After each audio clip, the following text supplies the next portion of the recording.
आप खुश लग रही हैं तो किस तरह के क्वेश्चन थे मैम? वेटेज क्या थी, लेवल क्या था क्वेश्चन? थोड़े से लाइक फिलोसफिकल साइड पे थे ज़्यादा। कोई ऐसे टॉपिक्स नहीं थे क्लाइमेट चेंज वगैरह, मतलब रिलेट करके लिखना था सारा कि क्लाइमेट चेंज लिख सकते हैं कुछ कुछ में, और वुमेन एम्पावरमेंट वाले इश्यूज़ किसी किसी में लिख सकते हैं, और दोनों ही सेक्शंस में फिलोसफिकल ऐसे ज़्यादा। सो पिछले बार के क्वेश्चन में और इस बार के क्वेश्चन में क्या डिफरेंस लग रहा है? क्या सेम है या फिर you find something different? Topics तो ऑलमोस्ट सेम ही है लाइक, लेकिन क्वेश्चन पूछने का तरीका अलग है बस। There is a difference, approach में थोड़ा सा डिफरेंट है, जैसे कि डायरेक्टली क्लाइमेट चेंज का नहीं है, फॉरेस्ट का क्वेश्चन है। अच्छा। और डायरेक्टली वुमेन एम्पावरमेंट का क्वेश्चन नहीं है, उसमें से कि ship that is like anchored somewhere, so it doesn't have to be anchored somewhere, like it has to let free, so we can use like more topics in it, like it's multi-dimensional, it can be written in multi-dimensional perspective, something like that. So ये पहला attempt था ma'am कि कौन सा attempt? नहीं, this is my third attempt. So all the best, लग रहा है कि आपका पेपर अच्छा गया है। All the best ma'am. कल भी एक पेपर है, परसों भी है। चलिए, थैंक यू। एक और मैम है, उनसे बातें कर सकूँगा। मैम पेपर कैसे गया आपके? अच्छा था। ऐसे में किस तरह क्वेश्चन थे, लेवल क्या था इस बार? पिछली बार से इजी था, पिछली बार काफी फिलोसॉफिकल क्वेश्चंस थे, इस बार थोड़े स्ट्रेट फॉरवर्ड क्वेश्चन। देखिए इनका कुछ व्यू अलग है इस बार, पिछले बार की बनिस्बत इस बार क्वेश्चन इजी थे। मैम क्वेश्चन का ट्रेंड क्या था, किस तरह से सब्जेक्ट क्या था, मतलब वेटेज क्या थी क्वेश्चन की, किस तरफ यूपीएससी पूछ रही थी सब्जेक्ट? बेसिकली फिलोसफिकली थे। दे वर ट्राइंग टू टेस्ट कि आप एक सेंटेंस को 360 डिग्री कितने टॉपिक्स के साथ रिलेट कर सकते हो, but the language was very easy. हाँ, पिछली बार की कंपैरिजन में कह रही हूँ, फिलोसफिकल ही थे। कुछ स्पेशल जनरल स्टडीज टाइप के नहीं थे, बट फिलोसफिकल थे, बट स्ट्रेट फॉरवर्ड थे। मतलब स्टैटिक कंटेम्प्रेरी काइंड ऑफ ऐसे जो पूछे जाते थे उसके लेवल, मतलब ऐसे क्वेश्चन मैम जैसा बता रही हैं, फिलोसफिकल ऐसे तो थे, बट एक जो इनका ट्रेंड था, लेवल था, इजी की तरफ था। मैम ये क्या अटैम्प्ट है आपका? फोर्थ अटैम्प्ट है मैम। और इससे पहले कहाँ तक रहा आपका progress UPSC? Last year mains दिया था। हाँ, लास्ट ईयर मेंस दिया था, तो कट ऑफ से थोड़े मार्क्स से रह गया था, तो that's it, fourth attempt. Optional paper क्या है ma'am? Anthropology. Oh great, so all the best. मुझे लगता है बहुत अच्छे पेपर गए, मैम के बहुत अच्छे पेपर गए हैं, और मैं दुआ करता हूँ कि आने वाले कुछ दिनों में ये चलेंगे एग्जाम, उनमें पेपर अच्छे जाएं, और आई प्रे कि आपको इस वक्त कामयाबी मिले मैम। फोर्थ अटेम्प्ट में all the best ma'am. Thank you. Level क्या थी क्वेश्चन की? जैसे पहले फिलोसफिकल आ रहे वैसे ही ऐसे फिलोसफिकल इस बार ही पूछा गया, राइट? तो आपने कैसे अटेम्प्ट किए इस बार? ऐसे में मतलब आपको कैसा लग रहा है, किस तरह से आप? मेरे को तो ठीक लग रहा है, प्रिपरेशन के हिसाब से ठीक था। फिलोसॉफिकल एक्सपेक्टेड था तो वो करके गई थी मैं। अच्छा, चलिए ऑल द बेस्ट। दोस्तों कुछ और स्टूडेंट अभी निकल रहे हैं, उनसे बातें करने की कोशिश करूंगा। आज पहला दिन है यूपीएससी मेंस एग्जामिनेशन 2022 की, और आज पहला दिन है, आज ऐसे पेपर है। ऐसे पेपर के लेवल क्या थे, किस तरह क्वेश्चन पूछे गए थे? ऑब्वियसली फिलोसफिकल ऐसे होते हैं। फिर मैं कुछ स्टूडेंट से बात करने की कोशिश, और ये फिलोसफिकल सारे फिलोसफिकल थे या फिर कुछ अलग? फिलोसफिकल नहीं थे, सेकंड सेक्शन में फिलोसफिकल थे, पहले में था ऑप्शन है क्लाइमेट चेंज के ऊपर। क्लाइमेट चेंज, तो फिलोसफिकल ऐसे के जो सब्जेक्ट है उसमें कैसा ट्रेंड था, आपको कैसा लग रहा था, किस तरफ क्वेश्चन पूछा है? पिछली बार था वैसे ही था। कैसे रहा पेपर?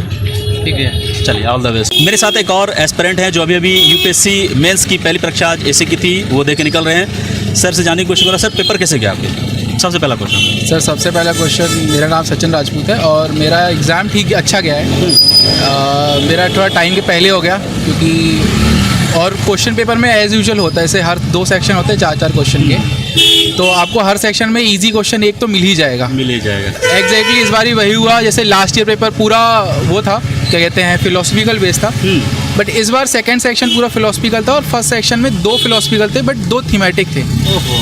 तो लास्ट मैंने फिलोसफिकल ही किया, क्योंकि उसमें आपका जो नॉलेज का होराइजन होता है वो काफ़ी वाइडन हो जाता है, और उसमें एग्जाम्पल अच्छे लिखने को जाते हैं। अगर आप उसको समझ जाते हो ईजिली ना, तो सबसे ईजी फिलोसफिकल ही होता है, तो मैंने उसी को अटैम्प्ट किया और मेरा अच्छा गया है, तो आई होप कि ठीक नंबर आए। बहुत बढ़िया, बहुत बढ़िया।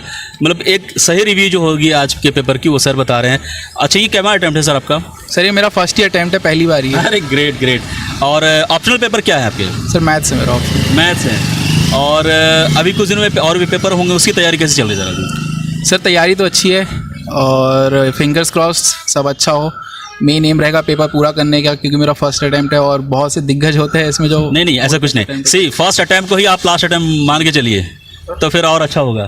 सर कुछ नया नहीं लगा, क्योंकि प्रैक्टिस करी हुई है, आप अगर पिछले साल के देखोगे 8 के 8 फिलोसफिकल थे, अगर आप उसको ही तैयार कर लेते हो और 2-3 कोचे के 2-3 फुल लेंथ टेस्ट लिख देते हो तो मुझे नहीं लगता कि काफ़ी डिफिकल्टी होगी। और कुछ कोचिंग्स है जो एक थीमेटिक अप्रोच बता देते हैं आपको, आप उसको प्रैक्टिस कर लोगे और कुछ एग्जांपल तैयार कर लोगे, फेमस पर्सनैलिटी वगैरह तैयार कर लोगे, कोर्स तैयार कर लोगे, तो एक स्ट्रेटेजिकली आप तैयारी करोगे, it will not take much time और काफ़ी ईजी आती है चीज़ें। तो मुझे तो मेरा तो थोड़ा ईजी गया है, मुझे उतना टफ नहीं लगा, but let us see, interpretation में डिपेंड करता है, अगर वो सही UPSC रहा। में कुछ नहीं कह सकते। लैंग्वेज क्या थी सर आपकी? इंग्लिश इंग्लिश थी। क्योंकि आप कह रहे हैं कि पेपर अच्छे गए, आपने अच्छे तरीके से लिखा, तो आपकी स्ट्रेटेजी क्या थी ऐसे लिखने की? सर सबसे पहले तो मैं पहले मेरे को तो ये डर लगता था कि मैं 12 पेज कैसे लिखूंगा। अच्छा। तो मेरा फर्स्ट अटैम्प्ट, और मैं इंजीनियरिंग बैकग्राउंड से हूँ तो लिखना तो मेरी आदत नहीं थी, करेक्ट। बट वो डर था। तो पहले सर वो प्रैक्टिस किया, कुछ सेक्शनल टेस्ट लगाए, पहले इंट्रो को तैयार करने की कोशिश किया। 3 पार्ट होते हैं, इंट्रो, बॉडी, कंक्लूजन। तो पहले इंट्रो में फोकस किया, कैसे एनेक्डोट्स लिखूँ, नहीं कुछ केस याद आ रहे तो बनाऊँ। अदरवाइज ज़्यादातर मेरे केस करंट रिलेटेड ही होते थे, क्योंकि न्यूज़पेपर से आपको बहुत मटेरियल मिल जाता है कि कुछ करप्शन हुआ, कुछ XYZ चीज़ें हुई, तो आप उसको एनेक्डोट बना सकते हो और कैसे भी करके उसको आप अपने जो आपका ऐसे होता है उससे रिलेट करना बहुत इंपॉर्टेंट है, बिकॉज वो बहुत ऑफ टेंजेंट चला जाएगा तो एग्जामिनर को नहीं चमकेगा और वो नंबर नहीं देगा आपको। बहुत बढ़िया। फिर मैंने बॉडी पे फोकस किया, फिर मैंने बॉडी को पार्ट्स में तोड़ा, मैंने बॉडी को मल्टी डायमेंशनल बनाया, जहाँ जहाँ हो सकता हो स्टेक होल्डर अप्रोच लगाई, बहुत सारे अप्रोचेस होते हैं ताकि मेरे 8 पन्ने भर जाएं। और फिर लास्ट में 2 पन्ने में कंक्लूजन और वे फॉरवर्ड के लिए छोड़ता हूँ, मेजर्स देता हूँ, विजनरी अप्रोच रखता हूँ, कुछ कोर्स अच्छे से यूज़ करता हूँ। बहुत बढ़िया, बहुत बढ़िया। सर आपने जैसे कहते हैं बुलेट पॉइंट्स में लिखना चाहिए या पैराग्राफ में लिखना चाहिए, आप किसको प्रेफर करते हैं और आपके हिसाब से क्या सही है? सर ऐसा कुछ हार्ड एंड फास्ट रूल नहीं है, बट सच बताऊँ तो अभी तक ऐसा कोई मिला नहीं है जिसने बोला कि उसने बुलेट पॉइंट पे लिखा हो।